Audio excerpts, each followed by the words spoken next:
I woke up in the sun, picking off boats alone again. Still doing fine, I guess. Fine as dog food, fine to you.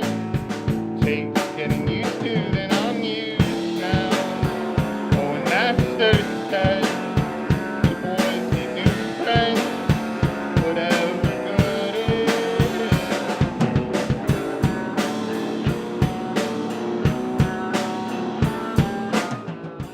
Howdy folks, I'm Dan Gross, and welcome to this brand new episode of the Rochester Indie Musician Spotlight Series. This season we'll be filming in Bop Shop Records.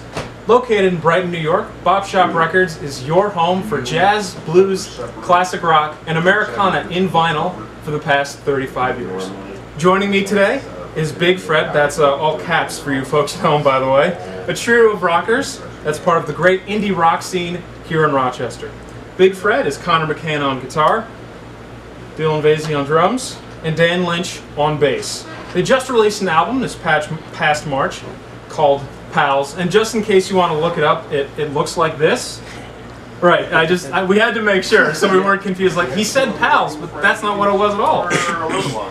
By Sad Cactus Records, and it was recorded in 1809 studios. You can find that on their Bandcamp page, which we'll give you a link for in the description.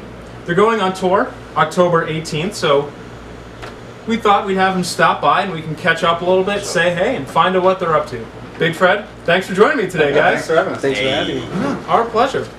So let's just go down the line a little bit. Just maybe tell us a little bit about each one of you, and then at the end we'll tell us how the group got started. Conor, why don't you go ahead? Alright, well, I've been playing guitar since I was 12. We started writing music around 15, and then I was writing folk music for about 3 years in college, and then started Big Fred in summer of 2014. Started writing dirty rock. Dylan, what about you, man? Yeah, I just was always involved in music, like piano lessons and singing or whatever. And then my friends wanted me to start a band, and I started playing drums. And then a few years later, The rest is history. yeah, playing a lot in Rochester. Just met up with Conor and just started playing. Yeah. All right, Dan. I'm a huge Bright Eyes fan. Love Bob Dylan. Yeah. That's probably where all the music inspiration came from. And I went to SUNY Geneseo. I met Conor, but while I was there, I studied folk music. So I played a lot of banjo and mandolin too. And it's just really great to play this type of music with these guys. You said you started in 2014. So can you tell? I mean, is there any magnificent story of how Big Fred came to be, or is it just hey, let's play some stuff? No, kind of very just like a slow blob. Slow Very moving blob. amorphous. Right. It was Dan and I and two friends of ours. Yeah. And we played in that lineup for about a year, and then it kind of fell apart. And then Dylan and I started playing together about a year ago. October. Yeah. I think, 2015. And then Dan just started playing with us. He had that. Just nailed, man. He was almost right for that. It's like he knew this was going to happen or something. Yeah, well, we rehearsed this before the cameras were rolling, so we got it off. Yeah. So Dylan and I have been together a year, then we took one bassist, our friend Zach, on one tour, and then Dan just started playing with us again. So Cool. So you've been around for a couple years now. Some of you mentioned some influences. Both Conor and Dan, you guys mentioned some folk as well. That's not the first thing you hear no. on your new record. So if you guys could, I wrote down a couple things. I kind of put quirky melodies. I heard some heavy distortion. There's some poppier sounds, nothing too crazy. But I thought to myself, this doesn't really fit in a clean box other than just good indie rock. So what were your guys' influences when you were first coming together? When I was first coming together, like I said, Dan and I were coming out of writing a folk band. And my main objective was to just kind of get a little heavier with folk and maybe like get a little weirder with notes and just little things like that. And then it kind of grew, and I started wanting to write poppier music, I guess, and just make dance grooves, and be able to jump around in my own music, which is not something that was ever something I would do, when I wrote folk.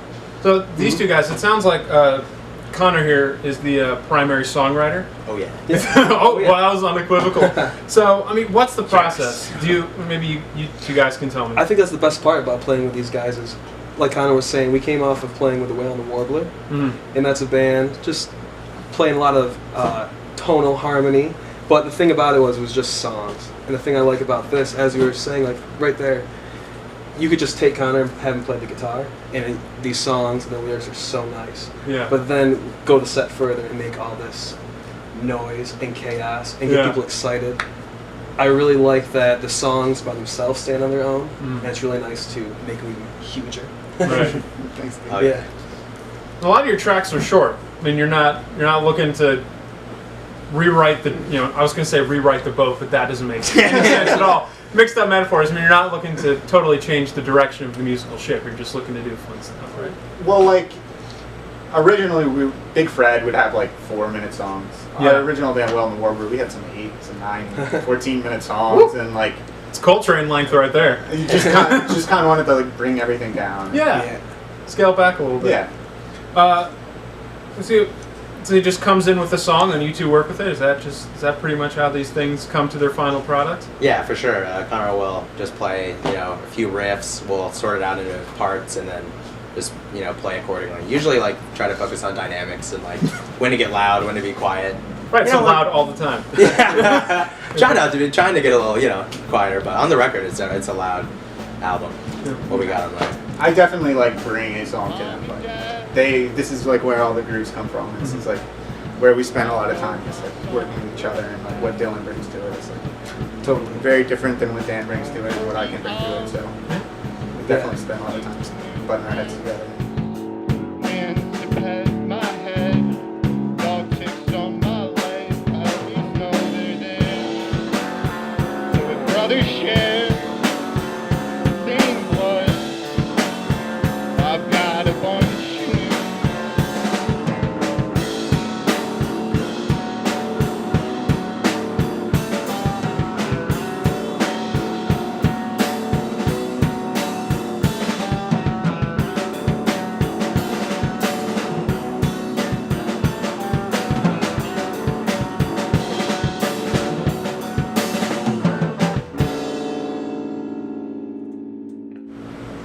We've talked a little bit about the process. It's kind of Conor brings something in, you guys workshop it, and you get your sound.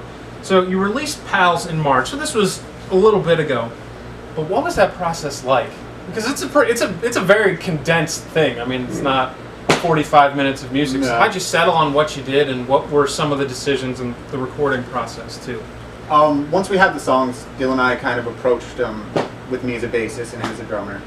And we just played them that way for a while. And then we went into David 1809 Studios, and we tracked it in a day with him. And then just bounced back and forth with him, mixing and mastering, and then we put it out in March. I don't want to put you too on the spot here, but if you could, we said, I think before we were filming, fuzzy surf rock, something like that. Is there any? Yes. I know I don't want to put you in a box, but were any of these sound decisions come in post? Or did you go in having like, oh, we're gonna do this, this, and this? Yeah, we wanted it to be dirty. Yeah, we always wanted it to be loud, always wanted it to be dirty, but also poppy, I think was the goal. Yeah, one thing that really struck me is that the opening track starts with this kind of quirky melody. It's not. I've tried to think of words and I couldn't, other than quirky, and then just this really heavy distortion comes in. You guys have a nice sound going together. It seems like the process is really clean. So what's your guys' relationship together? You said it sounds like you guys have a ton of fun doing it, but how do you stick together as a band and come out with new stuff? That's a good question. It is a very good question. Well, I'd hope. So both of these guys, we've all become friends through playing music together. We kind of started playing in bands, and I knew both of them before we started playing, but that's really how we developed relationships. And being in a band gets you excited about the same thing all the time. And it gives you similar goals, and it always gives you something to like break little awkward silences and do things like that. So I think it's very easy to have fun and get close to people that you're playing music with all the time. And I know there's always a leadership dynamic. If the guy who's bringing, the songs in is kind of leading it. I mean, how do you work with that as a band? What do you make an active effort to try to like establish some balance? Like, what do you have anything, or you just flow? We all front our other own bands too. Okay. So we're just like, okay, right. We're not going to do that this time. But it's easy, it makes it really easy to work together. Yeah, you can set your ego aside. Oh, so nice. And that makes the best music. Yeah, and I don't know. I like my role in the band. Like, I don't think I'd want to do anything else. Like, not in like a bad way. I just think like I know what I can do, and that's what I'm doing, and it's like I don't know. Mm-hmm. I like how it is now. I don't think there's any like ego or anything like that. Like, pretty driven dude. You know what's good. I think I have faith in the process and like the. Yeah, it's great to work with two people who you really respect as songwriters and who have their own outlets as well. And we all get to kind of put our energy where it needs to go and then know our roles for each project. I play in Dylan's band as well, and I just go there and I do what he tells me. And that's it, man. Yeah. And if he doesn't, there's a little smackdown, but hey, we keep it simple. We keep it simple. It's like a James Brown would charge any member who made one mistake $20. He's Yeah. like, stop rehearsal, like, give me your 20. I heard about that kind of recently, actually. Let's start that. You get some money.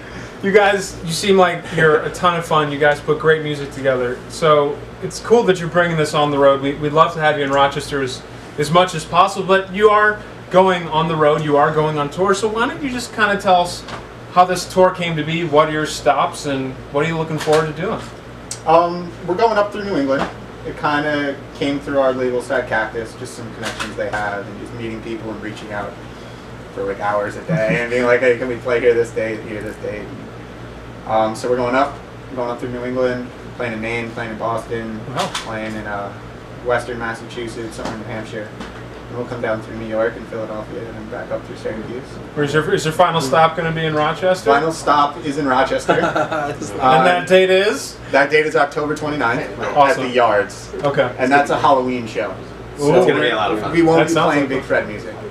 We don't know what we're going to play yet, but Cover. we're going to be somebody else. Some cover. Some It'll be a good surprise. It means like you'll be in costumes or something. Exactly. It'll be funny to try to scramble a costume together on tour. It would be. And a musical costume. Yeah. Or like do a theme, Just like Star Kiss or Wars something. characters or something. It'd be funny to dress like Kiss and cover like Velvet Underground or something. I love it. Big Fred, thanks so much for joining us. This was a lot of fun. Thanks for stopping by. You can check out Pals, and again, that's stylized like this. In case you want to look it up, that's on their Bandcamp.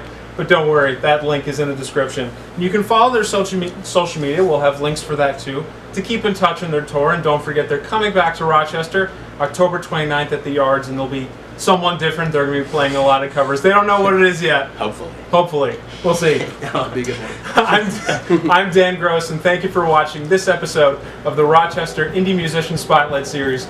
We'll see you soon.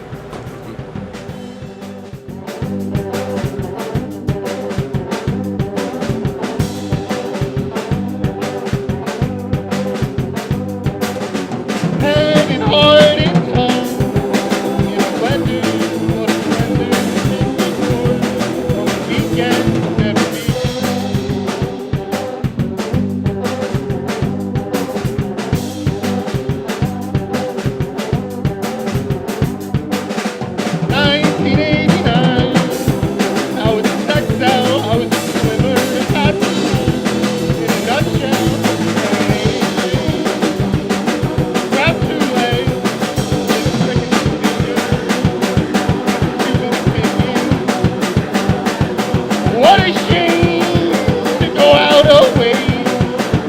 Become someday your dad's couch in the east.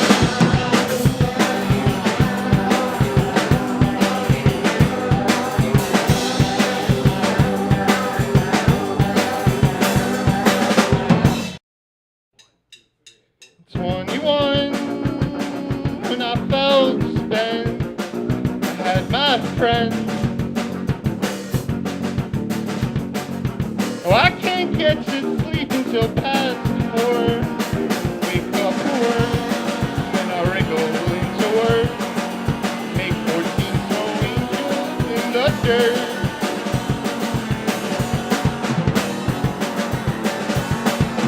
Oh, I'm spending all parties in a jar. Throwing up small talks and not that far from where I was those dumb nights in your dorm. 24 and powder blue. Oh, what to do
take on walks and bounce my thoughts off. And it might teach me discipline, or at least he could laugh at some of my jokes. And I say things to pump up his self-worth. And he say things to pump up my self-worth. Here we go.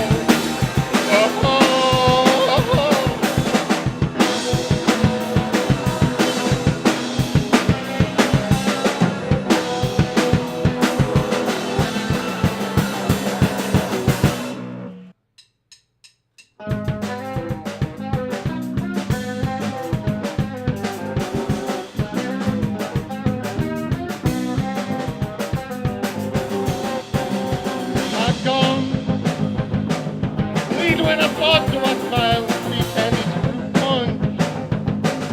Wish what it did, I could change how I live when I get born.